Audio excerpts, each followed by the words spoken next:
बता दें, Asia cup का फिर से श्रीलंका चैंपियन बना है। फाइनल मुकाबले में श्रीलंका ने पाकिस्तान को 23 रनों से हरा दिया है। मैच के हीरे रहे भानुका राजपक्षे, जिन्होंने नाबाद 71 रन बनाए हैं। प्रमोद मधुशान और वानिंदो हरसरंगा ने शानदार गेंदबाजी कर पाकिस्तान को 147 रनों पर ही समेट दिया। श्रीलंका ने पहले खेलते हुए 6 विकेट खोकर 160 रन बनाए। ये श्रीलंका का छठा एशिया कप खिताब है। जीत के बाद श्रीलंका के खिलाड़ी चमचमाती हुई ट्रॉफी साथ लेते कर झूमते दिखाई दिए हैं।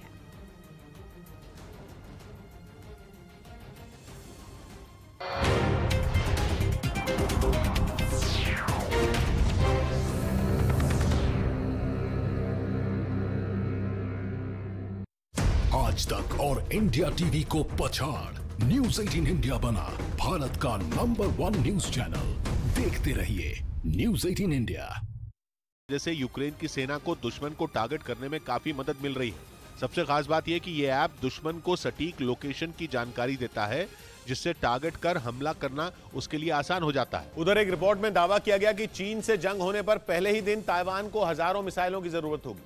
ताइवान की सेना चीन की सेना के सामने किसी चींटी जैसी है। नंबर के आधार पर चीन की नेवी दुनिया की सबसे बड़ी नेवी है और ताइवान के लिए दुनिया की सबसे बड़ी नौसेना से भिड़ना वैसा ही होगा जैसा किसी चींटी का पहाड़ पर चढ़ना।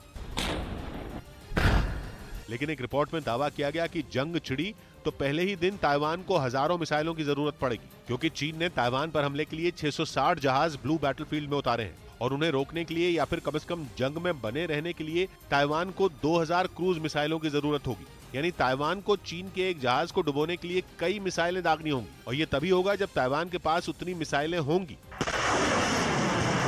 ताइवान को उम्मीद है कि उसकी ये जरूरत अमेरिका पूरी करेगा। सीरिया के इदलिब में रूस के 4 लड़ाकू विमानों ने ताबड़तोड़ बमबारी की, जिसमें 7 लोगों की मौत हो गई। इदलिब को सीरिया के विद्रोही लड़ाकों का आखिरी मजबूत गढ़ माना जाता है और उन्हें वहां से उखाड़ फेंकने के लिए पुतिन सीरिया के राष्ट्रपति बशर अल असद का पूरा साथ दे रहे हैं। यहां तक कि वो सीरिया के विद्रोहियों के खात्मे के लिए यूक्रेन से जंग के बीच भी वहां हमले करने से चूक नहीं रहे और एक बार फिर उनके लड़ाकू विमान सीरिया के इदलिब प्रांत में गरजे। दावा किया गया कि रूस के विमानों ने वहां इतनी जोरदार बमबारी की कि एक बड़ा इलाका खंडहर में तब्दील हो गया। बताया गया कि रूस के लड़ाकू विमानों ने वहां 1-2 नहीं बल्कि 16 बम दागे। दावा किया गया कि इस हमले में रूस ने जमीन से जमीन पर मार करने वाली एक मिसाइल का भी इस्तेमाल किया। इदलिब में विद्रोहियों के जिस गढ़ को निशाना बनाकर हमला किया गया, वहां एक के बाद एक कई बम फटते दिखाई दिए। इसके बाद वो पूरा इलाका धूल के गुबार से ढक गया और जब धूल छटी तो वहां बना एक कारखाना और एक मकान मलबे के ढेर में बदल चुके थे। हमला कितना खतरनाक था इसका अंदाजा इसी बात से लगाया जा सकता है कि दोनों इमारतों का एक भी हिस्सा सही सलामत नहीं बचा,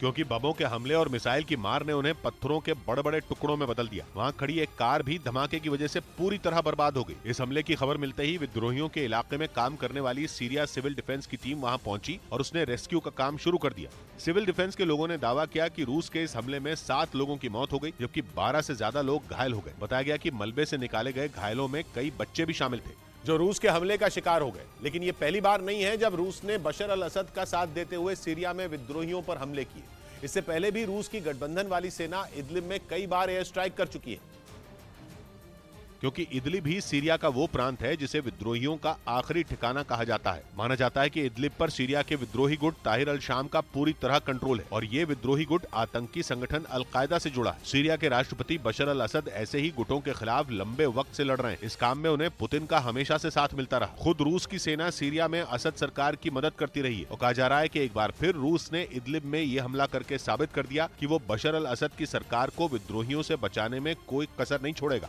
इस बीच यूक्रेन की तरफ से एक वीडियो जारी किया गया जिसमें खार्किव के एक इलाके में रूस के सुखोई लड़ाकू विमान को मार गिराया गया। यह हमला उस वक्त किया गया जब रूस के 2 फाइटर जेट उस इलाके में मिसाइलें बरसा रहे थे, जिन्हें जेलेंस्की के सैनिकों ने निशाने पर ले लिया। यूक्रेन का दावा है कि जमीन से हवा में मार करने वाली उसकी घातक मिसाइल ने रूस के एक सुखोई विमान का काम तमाम कर दिया।